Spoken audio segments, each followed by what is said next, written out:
In the mid-19th century, a Frenchman named Léon Foucault became famous for swinging pendulums and claiming their consequent motions were proof positive of the Earth's diurnal rotation.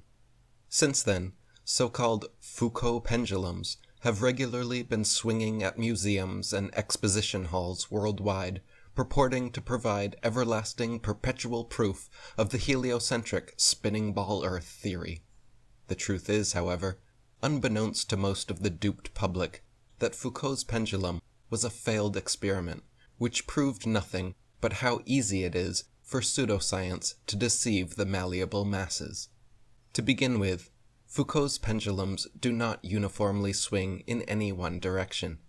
Sometimes they rotate clockwise, and sometimes counterclockwise, while other times they fail to rotate, or they rotate far too much.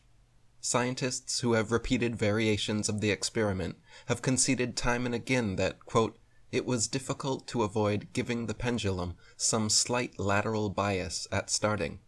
The behavior of the pendulum actually depends on 1. The initial force beginning its swing, and 2. The ball and socket joint used, which most readily facilitates circular motion over any other. In fact, the majority of Foucault's pendulums in operation today are not even based on this design, and are instead electrically powered and fully adjustable. The supposed rotation of the Earth is completely inconsequential and irrelevant to the pendulum's swing. If the alleged constant rotation of the Earth affected pendulums in any way, then there should be no need to manually start pendulums in motion. Furthermore, if the Earth's alleged rotation actually caused the 360-degree uniform diurnal rotation of pendulums, then there should not exist a single stationary pendulum anywhere on Earth.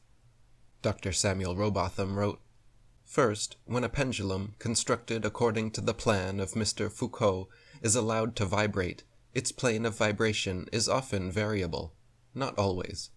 The variation, when it does occur, is not uniform, is not always the same in the same place, nor always the same either in its rate or velocity, or in its direction.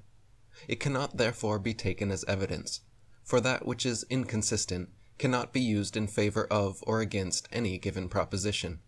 It therefore is not evidence, and proves nothing. Secondly, if the plane of vibration is observed to change, where is the connection between such change and the supposed motion of the Earth?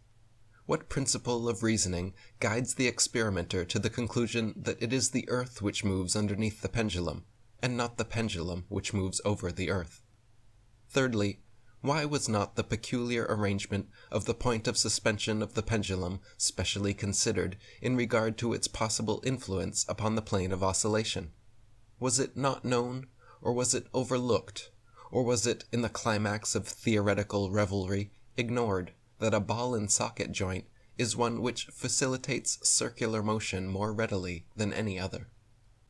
And Lady Blunt wrote, "We believe, with all due deference to the pendulum and its proprietor, that it proves nothing but the craftiness of the inventor, and we can only describe the show and showman as deceptions. A thing so childish as this pendulum proof that it can only be described as one of the most simple and ridiculous attempts to gull the public that has ever been conceived. It has been said that the pendulum experiment proves the rotation of the Earth, but this is quite impossible, for one pendulum turns one way, and sometimes another pendulum turns in the opposite direction. Now, we ask, does the Earth rotate in opposite directions at different places at one and the same time? We should like to know. Perhaps the experimenters will kindly enlighten us on this point. If the Earth had the terrible motions attributed to it, there would be some sensible effects of such motions, but we neither feel the motion, see it, nor hear it, and how people can stand watching the pendulum vibrate and think they are seeing a proof of the motions of the Earth almost passes comprehension. They are, however, brought up to believe it, and it is thought to be scientific to believe what the astronomers teach.